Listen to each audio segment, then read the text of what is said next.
for your topic on vaccination in diabetes. Good morning. Thank you, my dear friend Ritu.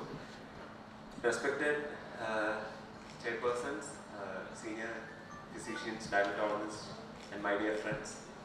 At the outset, on behalf of JPEF organizing team, again I would like to thank each and everyone for being here, taking out time, that too Sunday morning. And these 2 days or 3 days, we were listening to so many topics, discussions, workshops, symposium, debates. So everything related to diabetes we were talking and listening. And of course, our concern is with regard to more and more better control among our diabetes patients so as to prevent their burden in the future, avoiding complications. But the topic which I am going to deal with, I think it was not discussed in these days in any of the forums. But during the inaugural session, it was mentioned or highlighted how the vaccination was introduced in the state of Kerala by the royal family and the effort taken by them to get people vaccinated against the most common infections which we were having from way back. So again, during one of the oral presentation, dear Dr. Banshi Sabu was mentioning where he was discussing on obesity and obstructive sleep apnea. These are the areas in diabetes where we are not focusing in depth, where you can have so many actions being taken to prevent the so-called infections among our diabetes patients. So whenever we discuss about vaccination, let it be among us or when you are discussing with your patients, they will be having the concern, why am I supposed to take this vaccine? We do recommend or use vaccines for our children. So the immunization part which we study in our MBBS days as well, we know very well, but adult vaccination is not being that highlighted. So as you all know, diabetes, where itself is being an independent risk factor for developing any sort of infection. So when coming to respiratory tract infection, definitely the alterations in the host defense mechanism, let it be due to poor antibody response, the cell-mediated abnormalities which we are seeing, decreased CD, CD4, CD8 ratio, changes in natural killer cell function, defects in interleukin-2 function, so many things, impaired leukocyte function. So the predisposition is to have these patients having uncontrolled glycemic status going for infection whenever there is a chance for getting contracted with infective organisms. So the statistics clearly shows that the longer duration of diabetes, poor control of glycemic control increases the risk of getting infection. That is 25 to 75%. In type 1 it is different, in type 2 it is different. Type 1 it is 4.4-fold more risk and type 2 it is 1.2-fold more. And almost 3 times at higher risk when compared to the normal healthy individuals diabetes are having to have an infection. So HbA1c again more than 9% shows 60% increased risk. And what is the rationale of immunization? So the clinical scenario where it has been clearly shown that uncontrolled glycemic status, the cells won't have that immune response which normal healthy cells are having. So in changing that condition, normal glycemic status or the normal pH being maintained will reverse this cellular response and the infection which we are commonly seeing. And coming to the most common infection among our diabetes patients, definitely among the respiratory tract infection, the pneumococcal infection which you all very well know, the causative organisms, Streptococcus pneumoniae. People with diabetes are at high risk for getting these pneumococcal infections. Symptoms most commonly having fever, chills, cough, rapid or difficulty in breathing, chest pain, all these things.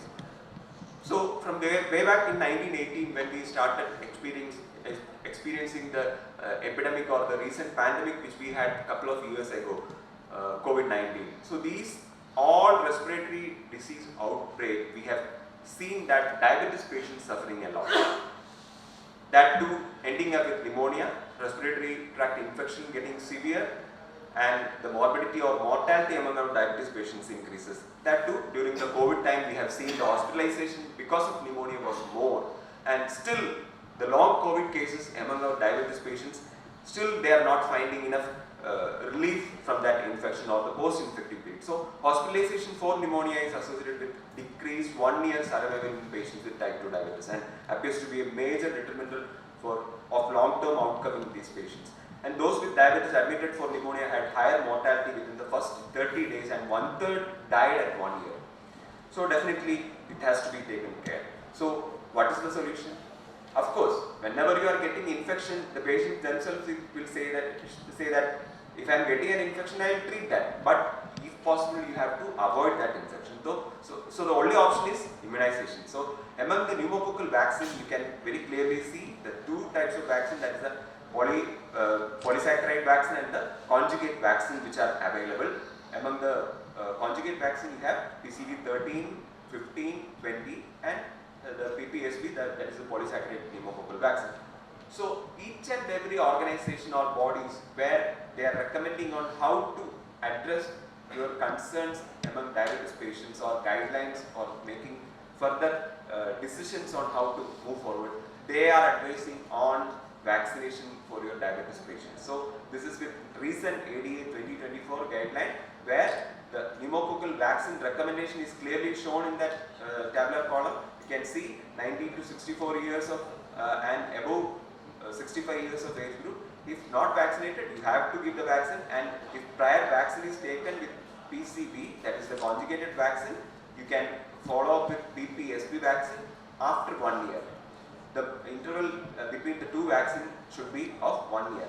And if the patient is immunocompromised, then again you are supposed to vaccinate them PCV, then going for PPSB.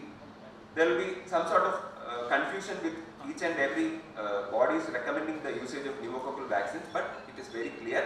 So the other guideline, that is the CDC, ACIP, again they are recommending the same. In the Indian scenario, it is very clear.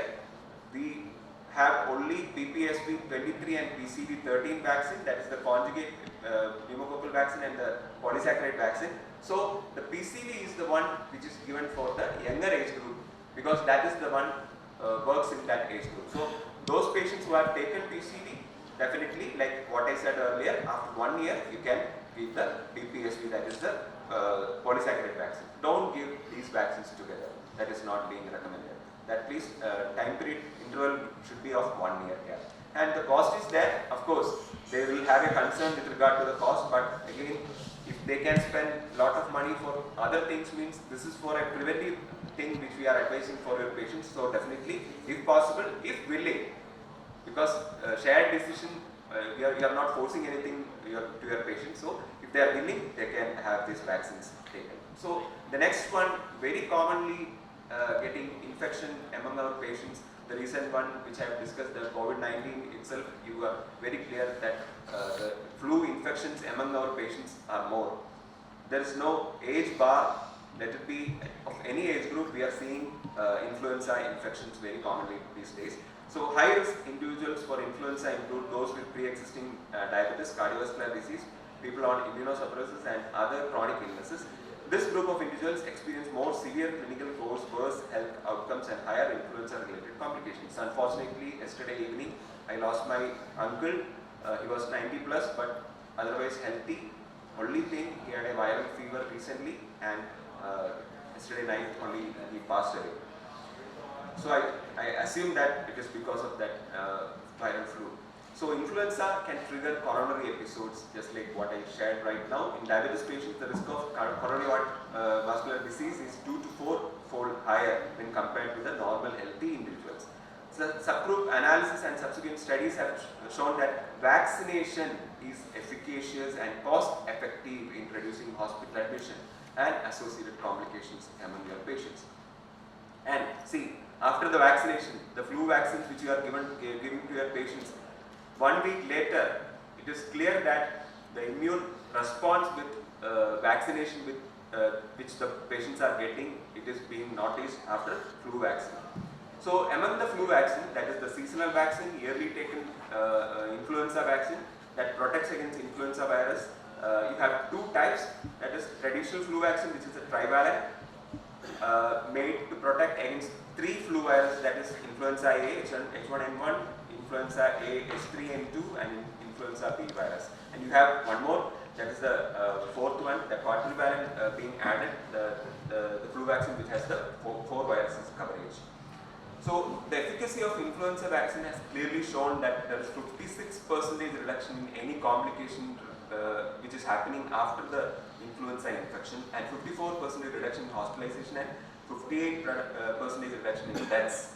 So definitely the patient is going to be benefited with influenza vaccines. So after vaccination, what is happening? The vaccines are updated twice every year to keep up with the evolution of the virus. As you know, the viral infection which we are getting is different every year. In addition to protecting from the flu, the vaccine has proven to be protective against cardiovascular and cerebrovascular events among people at risk. The influenza virus can infect the same individual repeatedly as the virus undergoes rapid evolution, avoiding immune memory cell. Therefore, yearly updated influenza vaccine is being recommended to your patients. Here again, just like what I said for the pneumococcal vaccine, there is no confusion because this is the annual vaccine or the annual flu shot which we are recommending giving to your patients. So all the bodies recommend the usage of trivalent once yearly taken flu shot. In Indian scenario, again this is the same thing. We are recommending the trivalent inactivated influenza vaccine being administered to your diabetes patients. And way back in 2012, this was the first time in Indian guidelines for vaccinations among our diabetes patients was released by our KOLs, including Jyodev sir, Ashok Kumar Das, Banshi Sahu sir, all of the KOL speakers were there in these publications, and this was being revised further. And this was again the data being from our center, what we observed, the safety of pneumococcal and influenza vaccine in diabetes patients in South India was presented in IDF Melbourne. So moving on to other common infection, but many times we always discuss only pneumococcal or influenza infections and the vaccinations among our diabetes patients. But we do have so many other optional vaccines. If possible, if willing, you can administer among your patients. Hepatitis B infection. Hepatitis B is a major global health concern, and infection can lead to liver fibrosis. The earlier discussion was with regard to fatty liver, the newer MASLD, resulting in an elevated risk of cirrhosis and hepatocellular cancer. HPV is mainly transmitted through the methods you know very well. So here again, you can have a preventive way of avoiding this infection. Vaccination is proven to be effective in preventing HPV infection, especially in high risk group profile people, including diabetes patients. Here again, the guidelines suggest the usage of vaccine among the specific age group, people with diabetes less than 60 years of old and above or more, equal to 60 years of age, with shared decision making. That's what I said. The healthcare team can have a discussion with the patient to go for vaccination if they are willing. And in Indian scenario, again we have the 3 doses which is given 0, 1, 6 months of interval.